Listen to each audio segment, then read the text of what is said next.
Season 6 killed a king with wildfire, resurrected a dead man, and burned down an entire religious movement in a single episode, and none of it is actually the most important thing that happened this season. The most important thing that happened in Season 6 is that the show ran out of book. Here's the claim, stated plainly. Season 6 is simultaneously the most ambitious, most satisfying season of spectacle Game of Thrones ever produced, and the exact moment the specific discipline that built the show quietly started to disappear.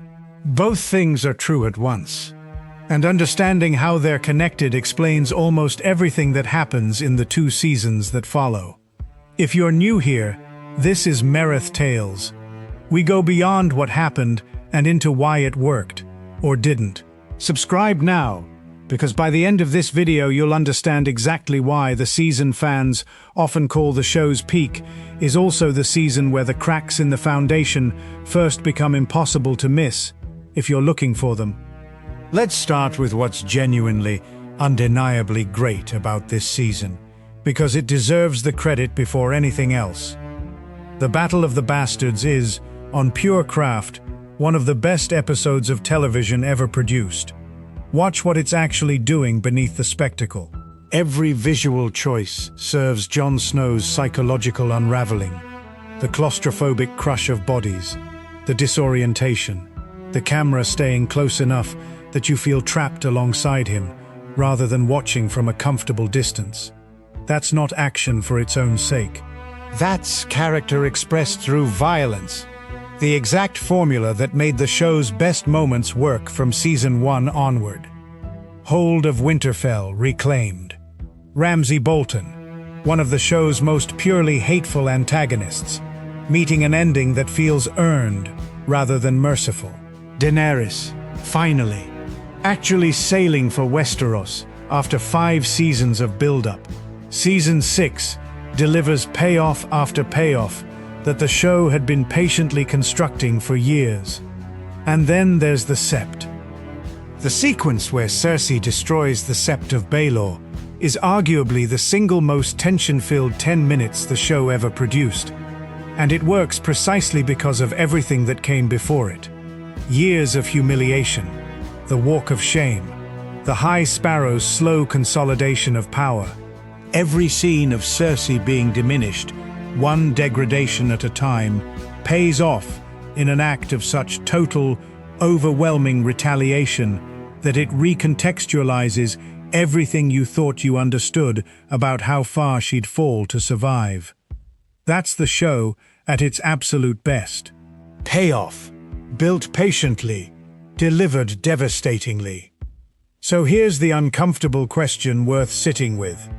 If Season 6 can still do this, can still build tension across years and deliver it with this much precision, why does something start to feel different by the time you reach the finale?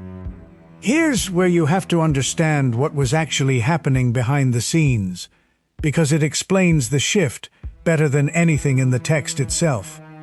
Season 6 is the first season to substantially outpace George R.R. Martin's published novels. Everything through roughly Season 5 had a book to draw from, however loosely adapted. A text where every character decision had been considered, revised, and tested against the internal logic of an enormous, meticulously maintained world. Season 6 is where the show's writers become, for the first time, primarily responsible for generating that logic themselves, in real time, under a production schedule that doesn't wait for careful revision. Watch how that shows up structurally, even in a season this strong. The efficiency principle that built the earlier seasons. Every scene doing multiple jobs simultaneously, building character while moving plot while expanding the world, starts requiring more effort to maintain without a source text to lean on. And in places, you can watch the show start reaching for shortcuts instead. Take Bran's visions this season. They're doing enormous structural work, delivering exposition about Tower of Joy, about the Mad King, about the deep history the show needs you to understand before the endgame. But watch how that exposition arrives.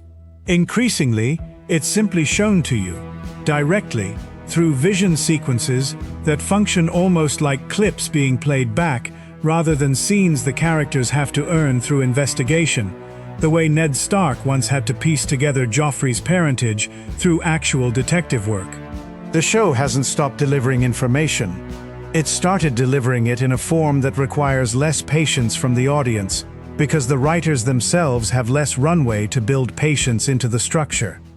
That's a small shift. It doesn't break anything in Season 6 specifically. But it's the exact kind of shortcut that becomes load-bearing 2 seasons later, when there's no book left at all, and far less time remaining to tell the story. Now look at travel and distance, because Season 6 is where the map first starts to feel optional. Varys travels between continents in ways that compress time more aggressively than earlier seasons ever allowed themselves. Daenerys' fleet assembles with a speed that owes more to narrative necessity than to any established sense of how long these things take in this world. None of it is egregious yet. It's the first season where you can point to specific moments and say, that used to take longer, and the show used to make you feel that difference. Here's the thing worth understanding about why this happens now specifically, rather than earlier or later. The show's creators have said, in various interviews since, that they knew roughly where the story needed to end, and increasingly felt pressure to get there efficiently rather than exhaustively. That's a reasonable creative instinct. It's also the exact instinct that, taken to its logical extreme 2 seasons later, produces the compressed, coincidence-driven storytelling that defines everything people criticize about the ending. Season 6 is the controlled version of that instinct.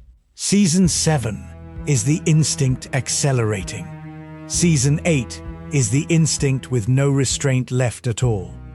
Let's talk about resurrection, because Jon Snow's return is worth examining specifically for what it reveals about the show's changing relationship to consequence. Death, in earlier seasons, meant something specific and permanent. Ned Stark's execution mattered precisely because the show had never once suggested death could be undone. The Red Wedding devastated audiences because there was no mechanism, no magic, no narrative trick that was going to walk any of it back. Jon Snow's resurrection doesn't break that rule outright. It's set up carefully, tied to Melisandre's established powers, foreshadowed rather than conjured from nothing. But it does something quieter and more significant. It's the first major death in the show's run that gets reversed, and once an audience learns that death can, under the right circumstances, be undone, every subsequent death carries a small, permanent asterisk that earlier deaths never had to carry. That's not a flaw unique to this scene. It's a precedent, and precedents in storytelling compound. So here's the honest verdict on Season 6, and it's more complicated than either great season or where things went wrong. Season 6 is where Game of Thrones proves it can still deliver its best work without a novel to adapt from. The Battle of the Bastards and the Sept of Baelor are proof the creative team hadn't lost the ability to build patient, devastating payoff. And it's simultaneously the season where you can first see, if you're looking closely, the specific mechanisms that will eventually undo the show's final 2 years.